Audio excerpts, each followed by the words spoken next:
Hey everyone, welcome back to the channel. Boozer here. Hope you guys are having a good start to the week. Today we have some exciting news. A little bit late on the news since this was disclosed many hours ago, but I want to go over my thoughts about this new champion. This is the upcoming fusion we're going to have on Thursday, November 16th. Ugir the Wyrmeater. So worm is another word for like dragon, kind of. So it's a dragon eater. It's marketed as a Python counter. But anyways, in this video, we're going to go over his kit real quick. We're going to go over the good and bad, where I think he's going to be really good, and whether or not I'm actually going for this fusion.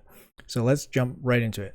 Alright guys, so here's the champion's kit. Ugir the Wyrmeater again. He's a Ugir tried spirit support champion. He looks kind of cool. He looks almost like an orc. I don't know about the Ugir tribe, but it's always good to see Ugir tribe getting fleshed out a little bit more. They have like the least amount of legendaries in the game, and they've been around so long. Anyways, just aesthetically, he looks pretty cool. It looks like he's wearing a Python around him, roughly. He's got the scales and the he's got the tail around his staff. He's wearing his head on his shoulder. So, you know, it's an interesting design. He looks pretty badass, to be honest.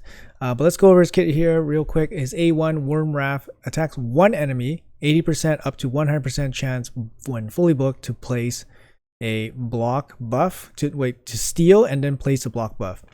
I mean, it's okay. It's nothing insane, but it can be useful, especially for targeting like a Hydra head, for example, that you need to block buff. His A2 Earth Puncture 4 turn down to 3 turn with the books. Get some extra damage, and then full 100% chance to remove all buffs from all enemies. So it's a strip. So it's an attack strip, and then it's a 100% chance to place the weaken. So this move, there's a direct comparable between Rion the Conjurer from Doom Tower Free Champion that you acquire over time. It's the exact same move. It's on a 3-turn cooldown. Similar to Madame Sirius, where Madame Sirius drops defense and attack, but Madame Sirius is on a 4-turn cooldown. So this is on a 3-turn cooldown, but it's a little bit weaker because it's just weakened. Going on to his A3, Ugir Fortitude, 5 turns down to 3 turns, places 50% increased accuracy on all allies, then place big increased defense on all allies whose defense is higher or equal to their attack for 2 turns. If an ally's attack is higher than a defense, place 50%, so big increase attack for 2 turns instead. So personally, I think this move is actually really good.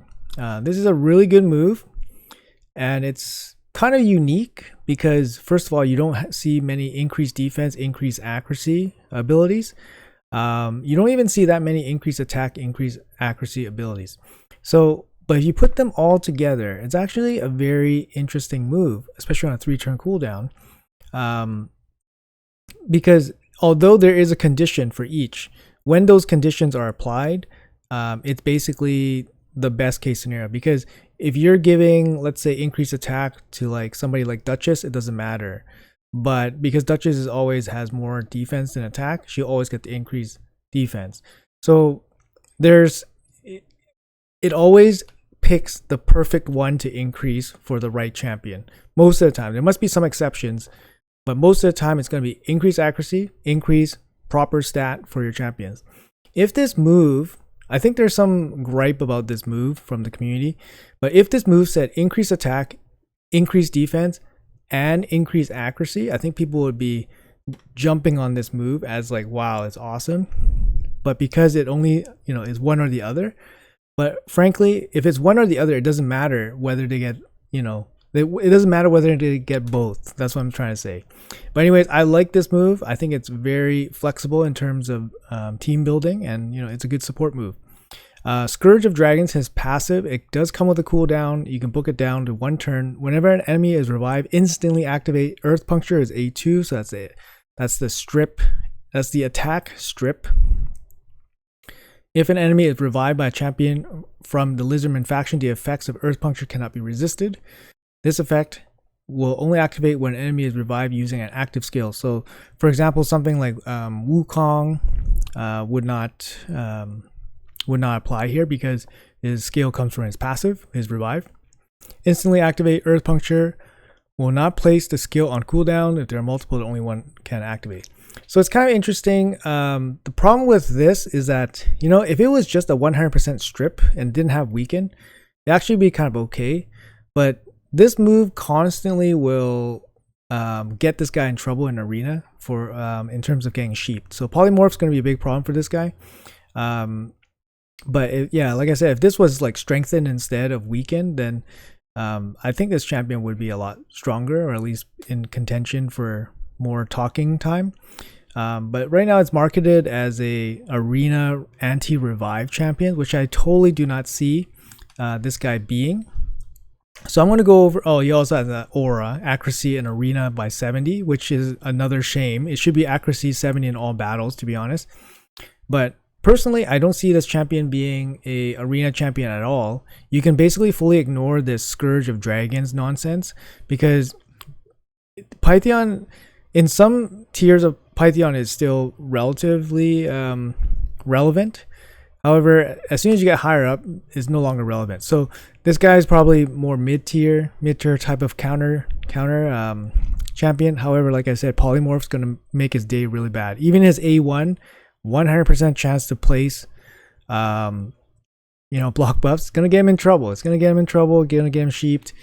So personally, this is what I think for this champion. His best use case would probably be Hydra. In Hydra, he can place the weaken, he can place block buffs, which can help cover in case, you know, for example, your Ugo gets resisted, 3%ed, or gets bad affinity, and then you need to have the A1 cover once in a while. It does happen. That's why Lydia and her A3 is kind of good sometimes, because you can use it to block buffs if you need it. So this guy can help in that regard a little bit. His Earth Puncture, you can drop a weaken. He's probably not going to be a strong hitter, so you can at least put down a weaken and at least remove some buffs once in a while. But his Ugir Fortitude, I think his A3 actually is very, very useful in Hydra, because the increased accuracy, although not that crazy, is good, but the increased defense and the increased attack really makes it super flexible for team building in Hydra. So for example, like there's not too many good increased defense champions out there besides like Mithrala is really good.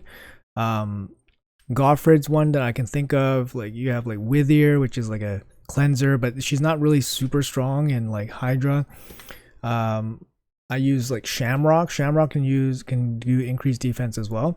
But you know, if you wanted to use a defense based champion, you want increased defense. Obviously like Sifi and stuff, that's like increased defense, but he can do it while offering other utility, which is awesome, as well as support the attack based champions on your team as well. So you're not like strictly using defense based champions, you can also use attack based champions.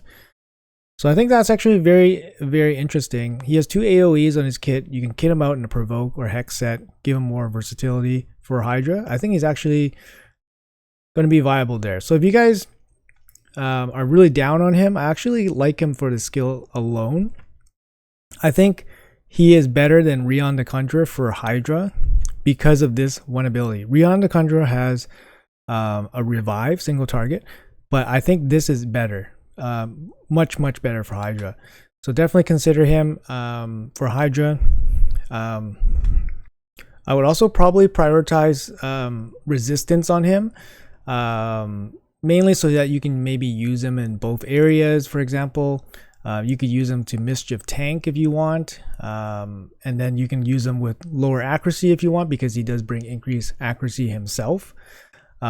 He technically doesn't need accuracy, but you probably want to bring some accuracy. Like if you're using him in an arena against like the pure counter like Pythion, you don't need accuracy, because this is going to trigger anyways, but you probably want him to with some accuracy for like other areas like Hydra and all that stuff. So that's probably how I build him. High accuracy, like medium, low accuracy, high resistance, good speed, hex or provoke set to take advantage of his AoEs.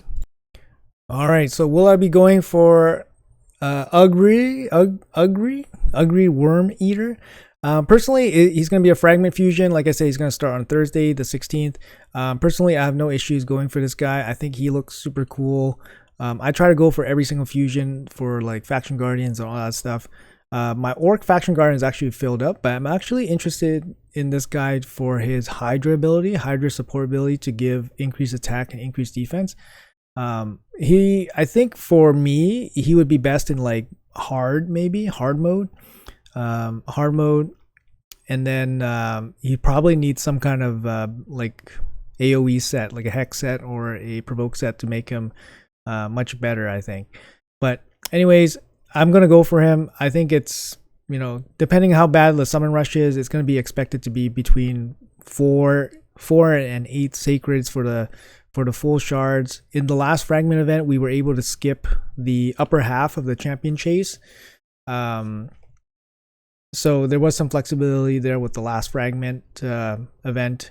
So we have to look at the schedule first, of course, but to fully determine. But this should be no issue for me. Personally, I'm definitely going to go for him.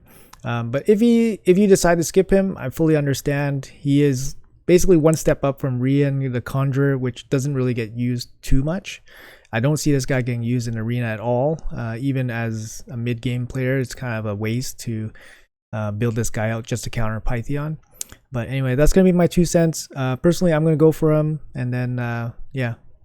But yeah, you guys make your own decisions based on your rosters and your resources, and yeah. But I think he's gonna be fun. He's gonna be useful. I'm gonna definitely check him out. So anyways, hopefully you guys enjoyed this analysis and this video. Let me know in the comments below what you guys are planning to do with this champion and this Fragment fusion. Maybe it's a good time to take a break. But yeah, anyways, I'll see you guys in the next video.